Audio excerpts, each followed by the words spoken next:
Trailblazers, long time no see.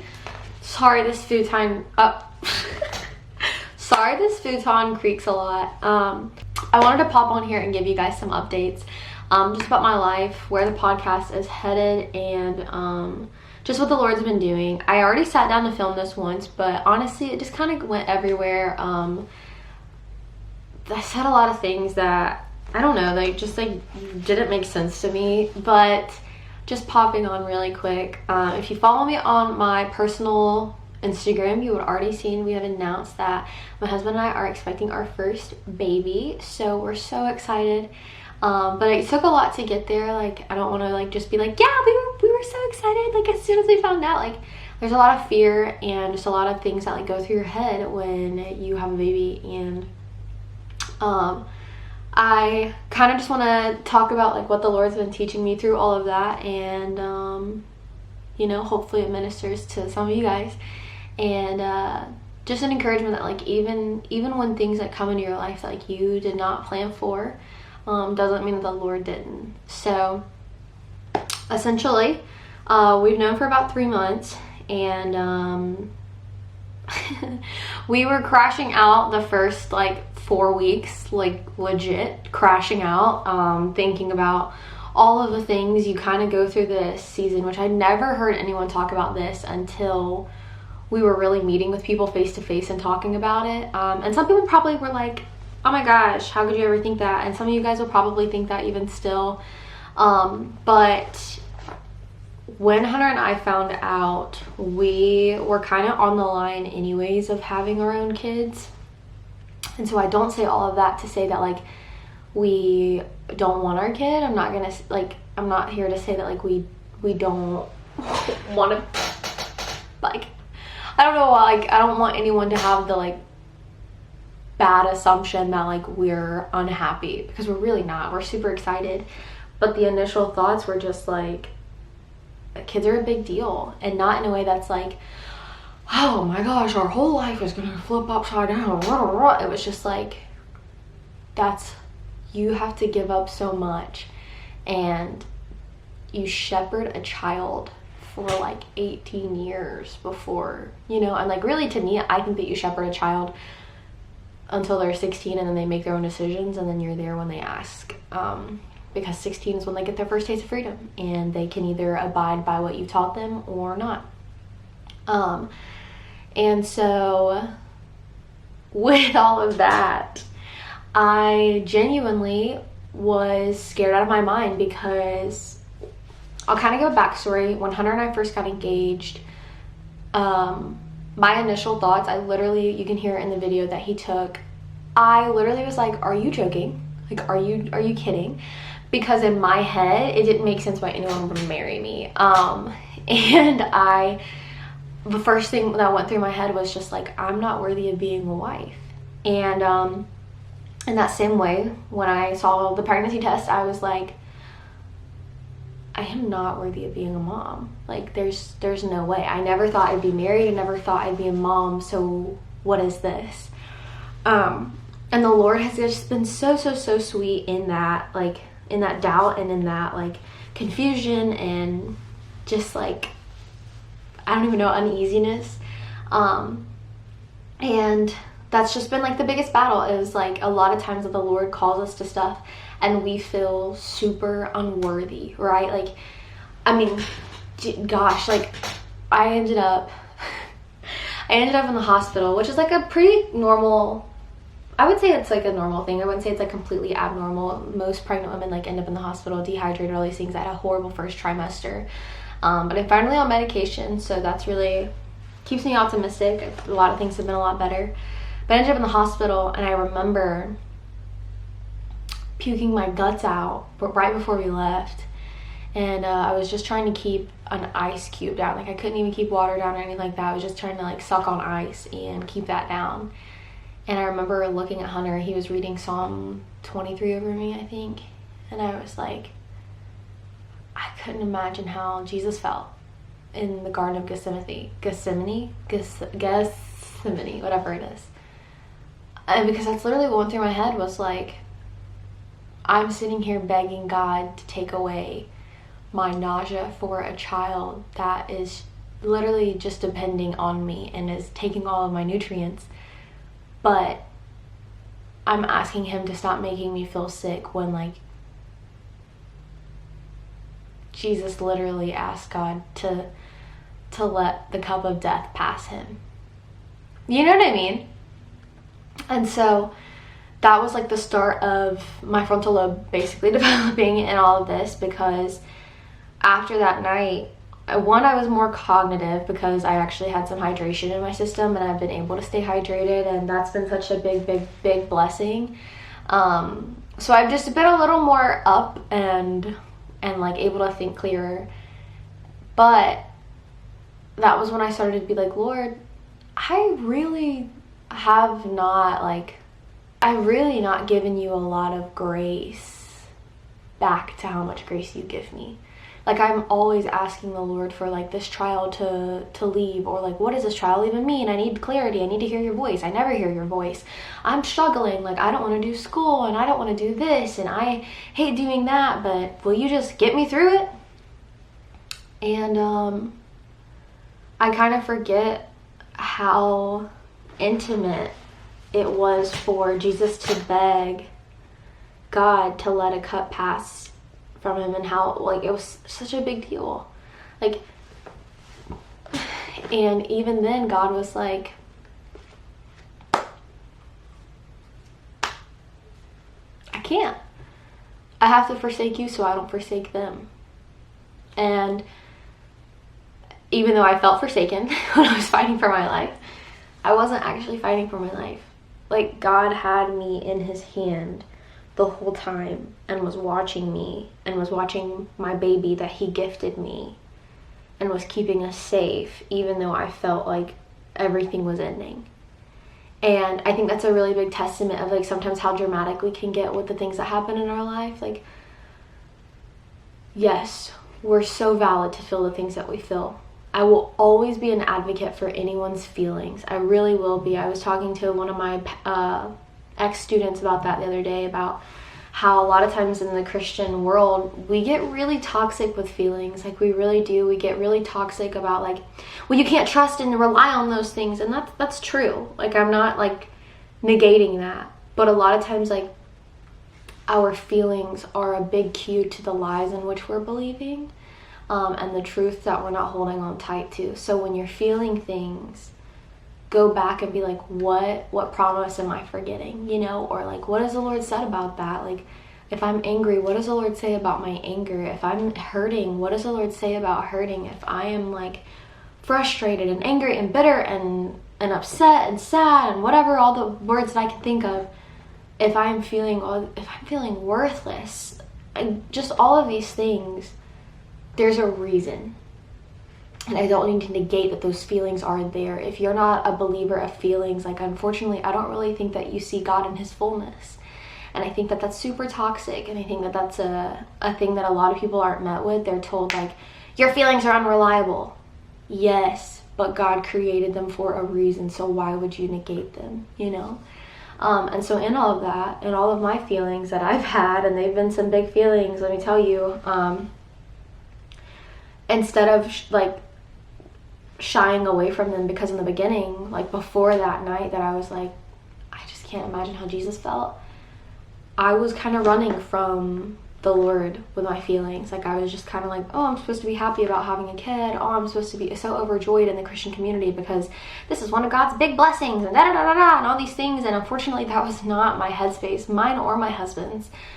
We just kept thinking of, this is a huge deal.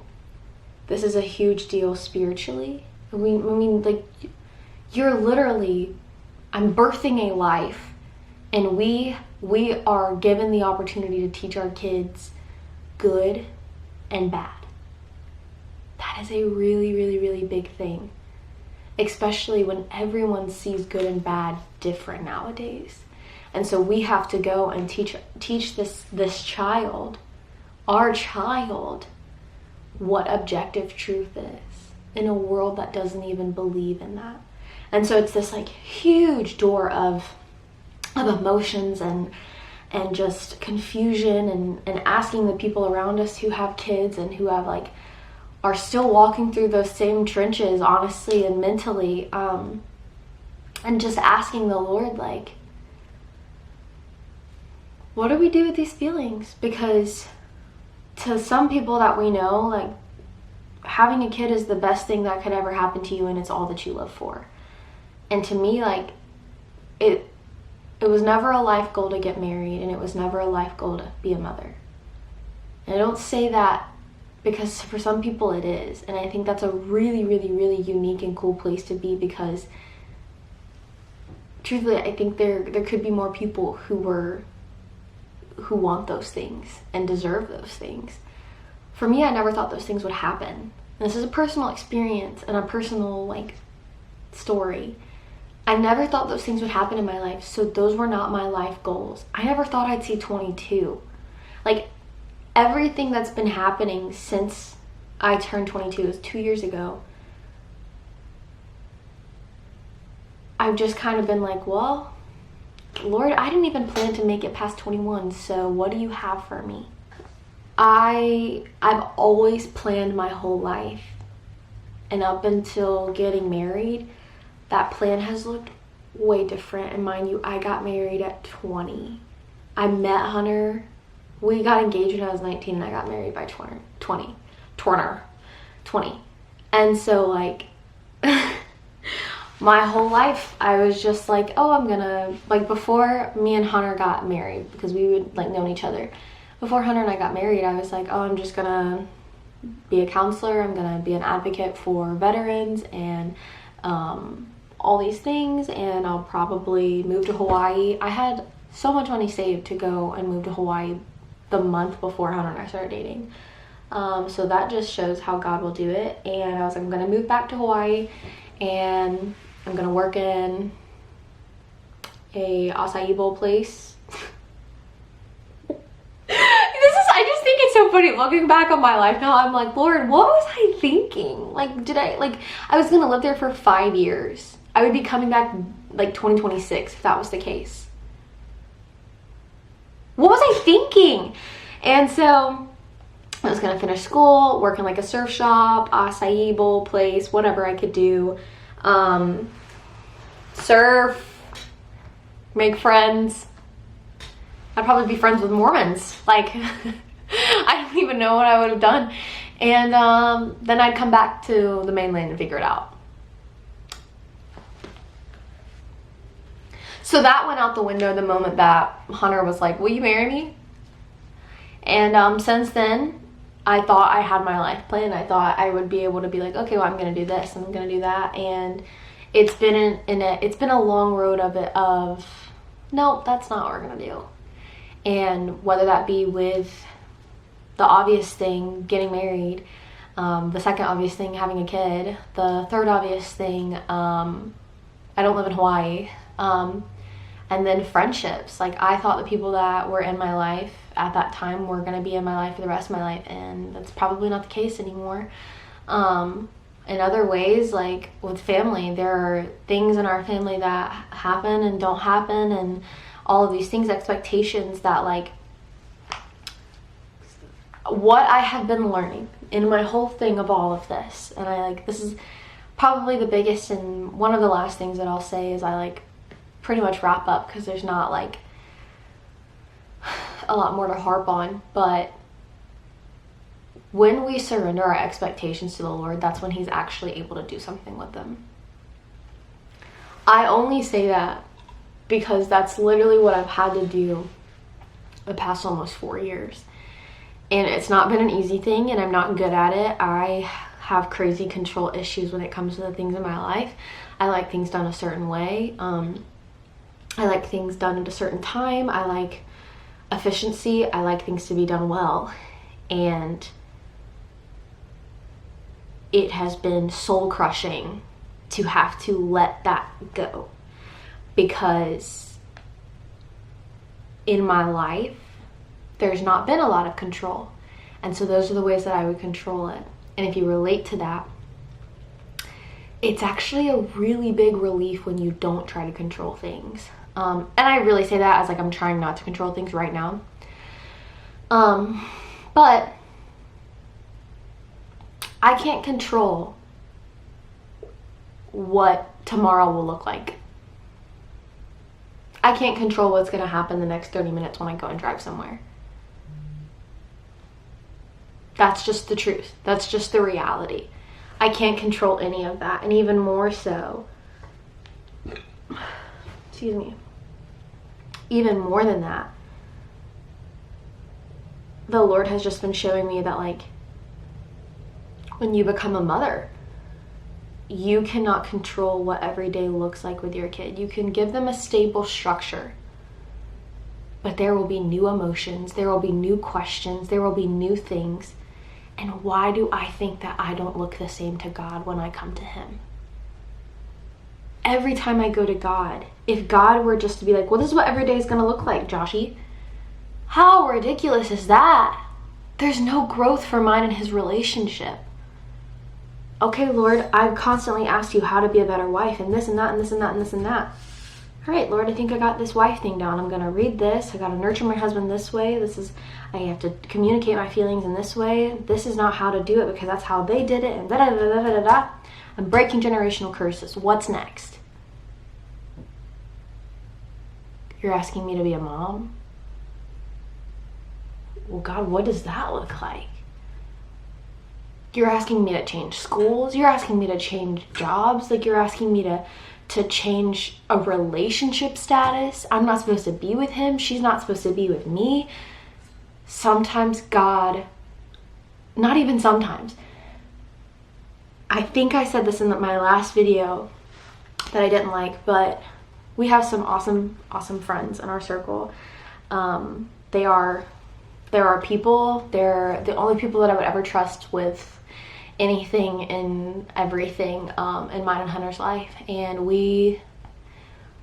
I would warfare for them like crazy, physically, spiritually, whatever it looked like. But Justice and Jordan Ward, they're some of the best people ever. If you know them, you know how amazing and anointed they are, and their family. And they do the Guest Room podcast. If you have not heard of them, please go check them out. I love them. They like, off camera, they give so many nuggets of wisdom. On camera, all right, the Lord just speaks through. And with all of that, and this is what I'll leave off of. Like, genuinely, this is the last thing I'll say, and then I gotta go. When we went to their house and told them that we were pregnant and that we were freaking out, Jordan was like, I genuinely believe that kids come when you need to grow.